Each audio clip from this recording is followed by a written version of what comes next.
보시면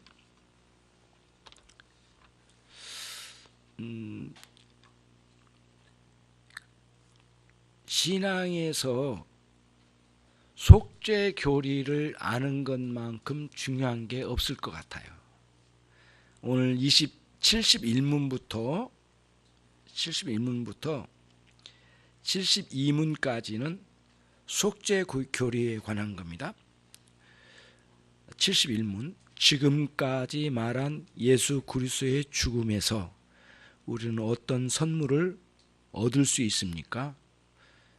예, 있습니다. 첫째로 예수 그리스도께서는 하나님 앞에서 우리를 위해 속죄해 주시고 우리를 향한 하나님의 진노를 막아주시고 우리를 하나님과 화해시켜 희생제물이 되신 것입니다. 거기까지. 밑줄을 한번 그어보세요.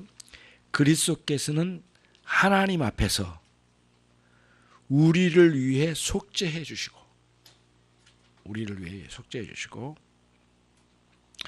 속죄라고 하는 것은 죄를 씻어주셨다. 죄를 모두 사멸시켰다.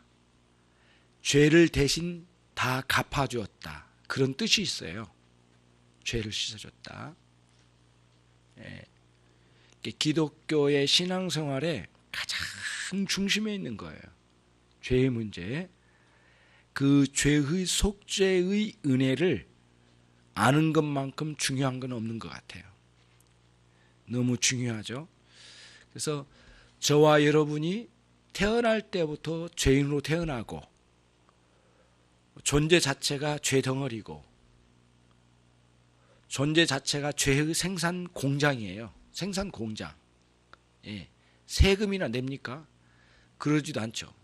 죄를 생산하는 생산 공장이야. 그런 무지막지한 우리 인생들을 향해서 대신 십자가의 죽으심으로 죄를 속해 주신 거예요. 죄가 남긴 형벌도 걷어주시고 죄의 영향으로 끝없이 죄 가운데 멸망해가는 우리들을 그 죄의 영향력을 꺾어주시고 그렇게 되신 거예요. 그게 속죄의 교리입니다. 속죄의 교리.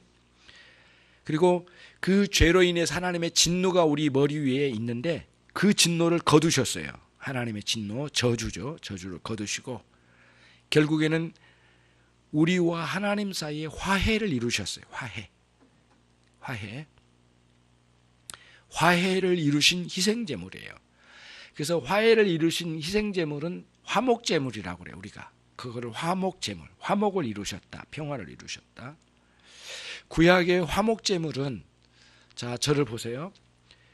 여러 그 제사의 종류가 있는데 화목제물이라고 화목의 제사라고 하는 것은 그 제물을 올려드려 하나님과 화해를 이루는 건데 그다음 반드시 주변 사람들과 화해를 이루는 제사제도였어요. 그래서 제사가 끝나고 나면 제물을 거기에 태웠잖아요. 제물을 바쳐 올렸잖아요.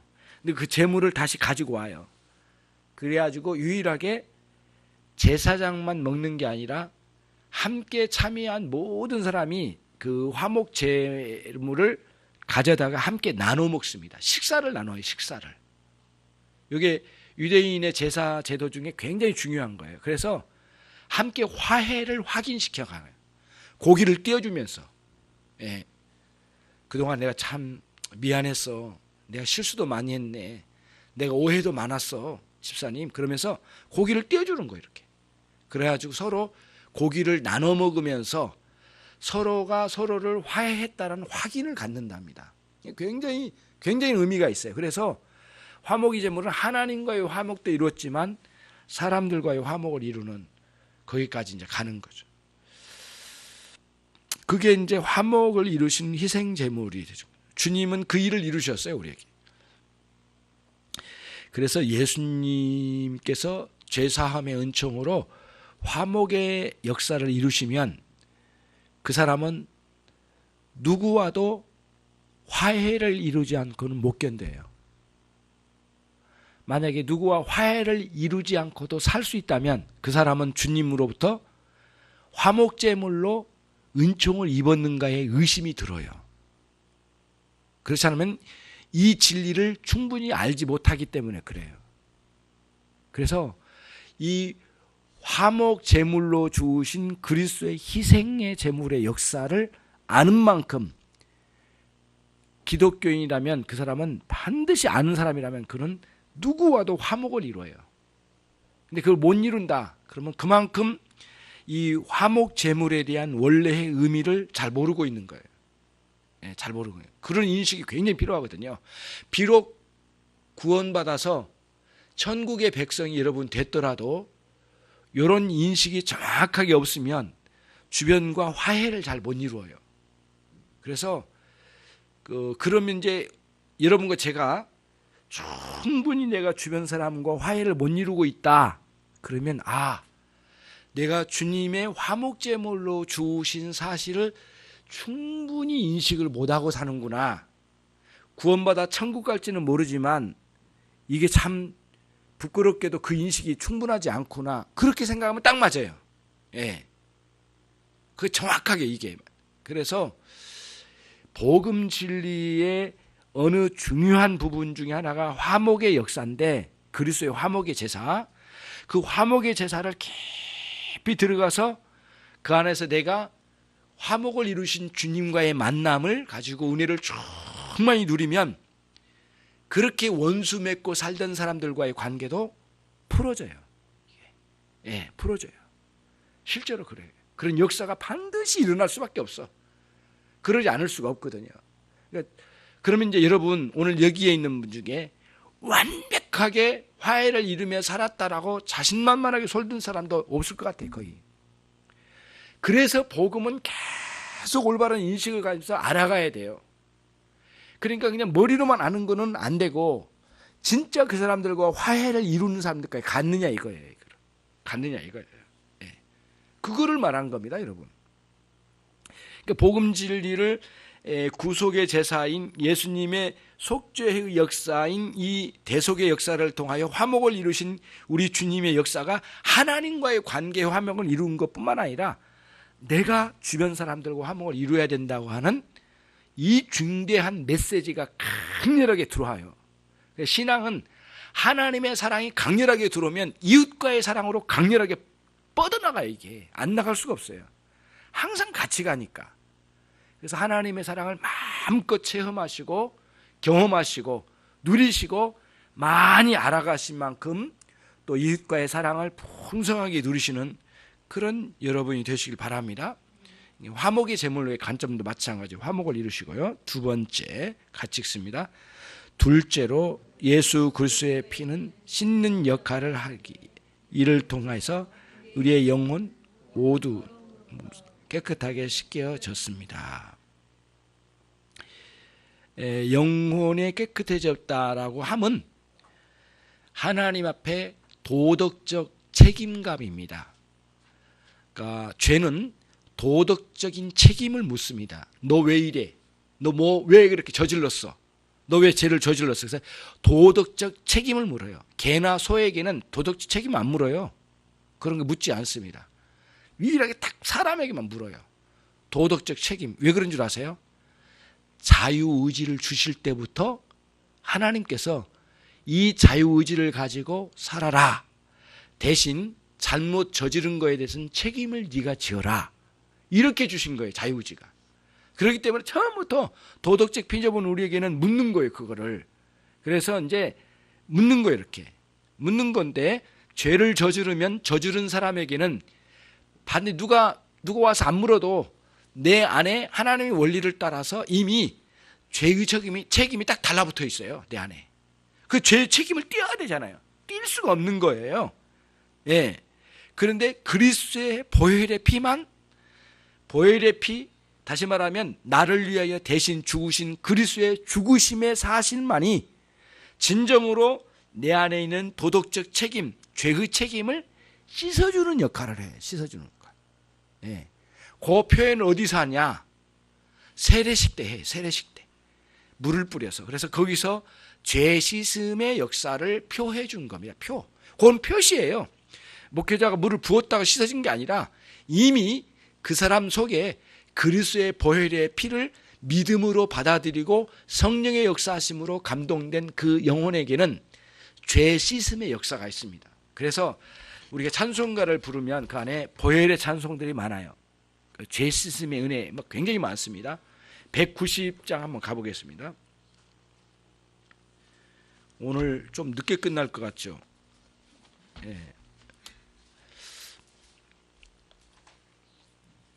그렇다고 해서 먼저 간 사람들이 잘 간 것 같다 뭐 이런 생각하면 안 되겠죠. 190장 보시면 샘물과 같은 보혈은 임마누엘로 임마누엘 피로다. 이 샘의 죄를 씻으면 정하게 되겠네, 깨끗하게 되겠네, 깨끗하게 되겠네. 이 샘의 죄를 씻으면 깨끗하게 되겠네. 저 도적 회개하고서 이 샘에 씻었죠. 저 도적 같은 이 몸도 죄 씻기를 원하네. 이 찬양 굉장히 감동적입니다. 그러면서 우리 안에 정결케 하신 그리스도의 위대한 역사를 보여줘요. 그러면은 질문할게요. 우리들이 위험성에 빠질 것 중에 하나가 뭐냐 하면은 예수님께서 피 흘리신 보혈의 피라고 하는 그 자체가 사실이에요. 다시 말하면 우리를 위하여 대신 죽으신 것은 사실이야. 부정하든 말든 믿든 믿지 않든 간에. 근데 문제는 이런 거예요. 하나님께서는 그 사실을 실행하여 피 흘리셨고, 그 다음에 우리는 예수님의 피 흘리신 그 사실로 흘리신 그 예수님의 보혈의 피의 물질, 예수님이 흘리신 그 물질을 갖다가 우리를 씻는다는 게 아니에요. 2000년 전에 골고다 언덕에서 흘리신 주님의 피를 뭐로 받아내서 이렇게 씻는다, 그 개념이 아니에요. 그 개념이 아니라 피 흘리신 게 맞고 그리스도의 피의 능력이 있으셔요. 그런데 문제는 뭐냐?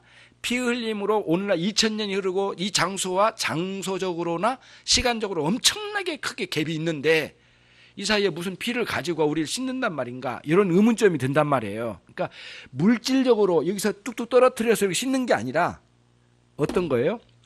그리스도께서 나를 위하여 대신 죽으신 사실을 믿는 믿음의 역사를 성령께서 저와 여러분의 마음과 영혼에 심어주신 거예요. 확신되게 하신 거예요. 성령께서 그리스도의 보혈의 피 흘리심의 그 능력, 대신 우리를 위해 대신 죽으신 그 죽음을 우리에게 가지고 오셔서 대신 그 피로 씻음과 같이, 물로 씻음과 같이 저와 여러분에게 이렇게 죄를 씻어주는 확신이 들어오게 만드셔요. 뿐만 아니라 우리들이 다른 사람이 그런 거 나는 못 믿겠다 하더라도 하나님이 그렇게 씻겨주신 위대한 역사를 우리가 한데 이루신 거예요. 그래서 우리는 믿음의 역사는 그거를 붙잡아요. 보이지 않는 위대한 죄 씻음의 역사를 우리는 양손으로 꽉 붙잡아요. 그게 우리의 믿음이에요.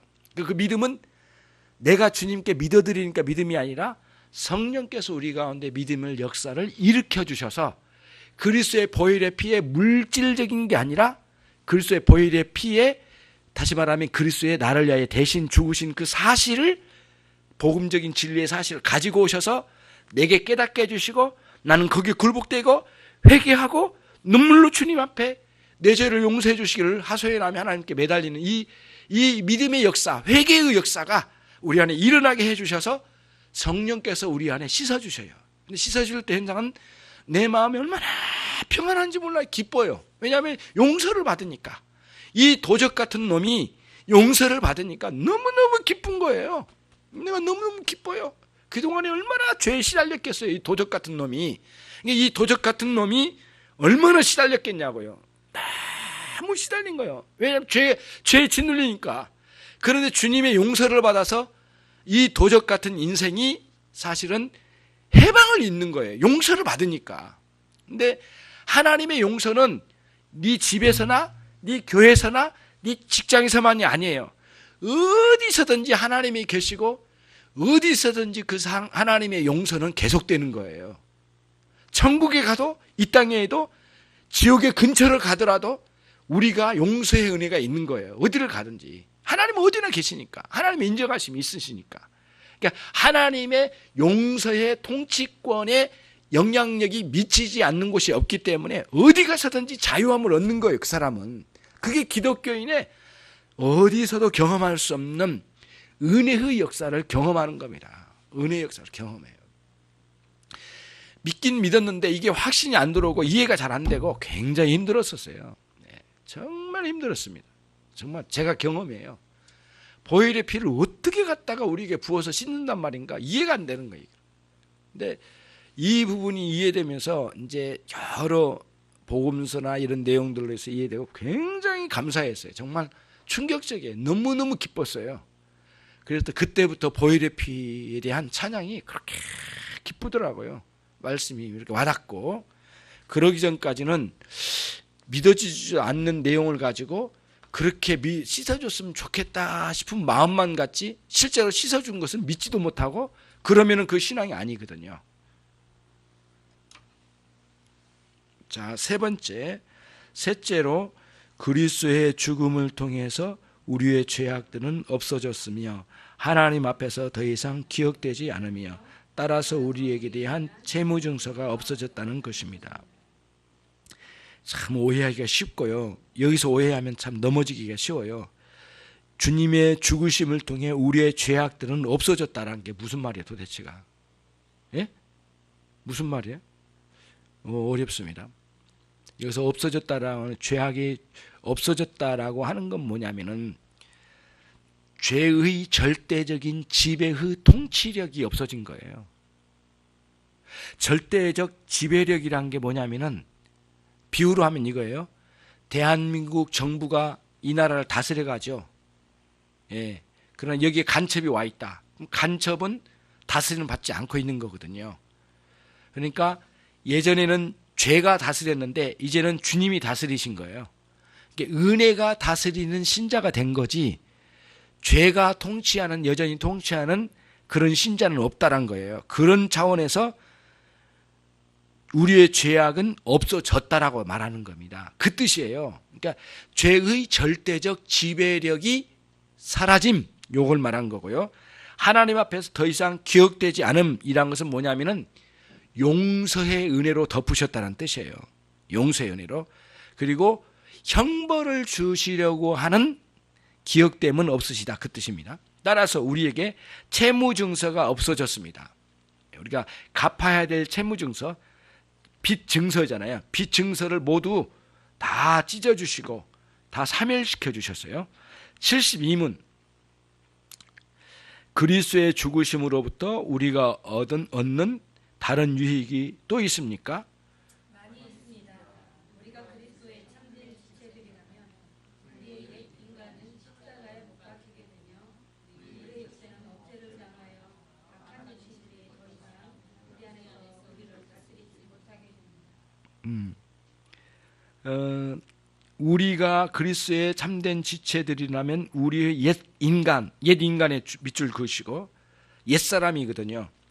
거듭나기 전에 옛사람, 이 옛사람이란 이놈이 십자가에 못 박혔다네요. 예, 십자가에 못 박혔던 게 옛사람이 십자가에 못 박힌 상태로 있으니까 그 옛사람이란 놈이 이제 힘을 발휘하지 못하고 만신창이가 돼버린 거죠. 십자가에 못 박혔으니까. 그렇죠? 그러니까 옛사람이 힘을 발휘하지 못해. 그만한 능력이 이제는 없어. 왜? 십자가에 못 박혔으니까. 그러니까 저와 여러분이 그리스도와 십자가에 날마다 못 박히는 건 뭐냐면은 옛사람이 못 박힌 겁니다. 그렇죠? 그리고 우리의 육체는 억제를 당하여 악한 욕심들이 날뛰지 않게 다스려 간다. 그러니까 우리가 우리의 욕망이나 이런 것들을 다스려가는 역사가 일어나기 시작했어요. 어떻게 해요? 은혜로. 그렇죠? 그거를 보여준 거예요. 73문 다음 조항에 대해 말해 보십시오. 시작.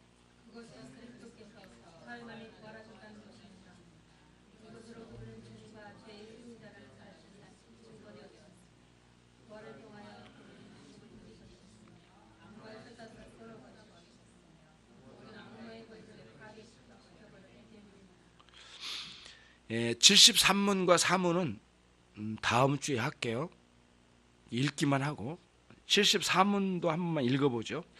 그리스도의 부활은 얼마나 많은 유익들을 우리에게 가져다 줍니까? 첫째로 그리스도께서는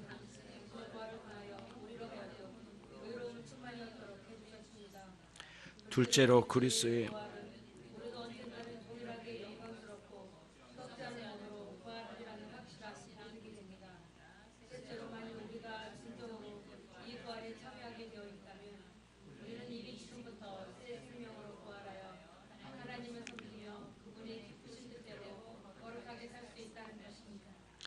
다음 주에 이 부분 할게요. 그렇죠? 해라고요? 다음 주에 할게요. 기도하겠습니다.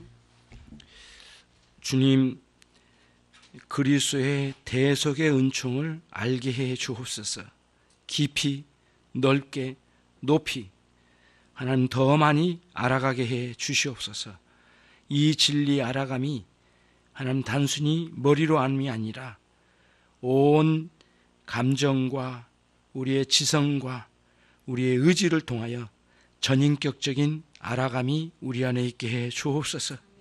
우리의 신앙의 몸부림이 그리스도의 대속에 속죄해 교리를 통하여 더 많이 행복을 누리게 하시고 사죄의 은총을 깨달아 알아가게 하시고 경험되게 하시고 우리의 영혼에 진정한 자유를 허락해 주옵소서. 예수 그리스도의 이름으로 기도 올리옵나이다. 아멘.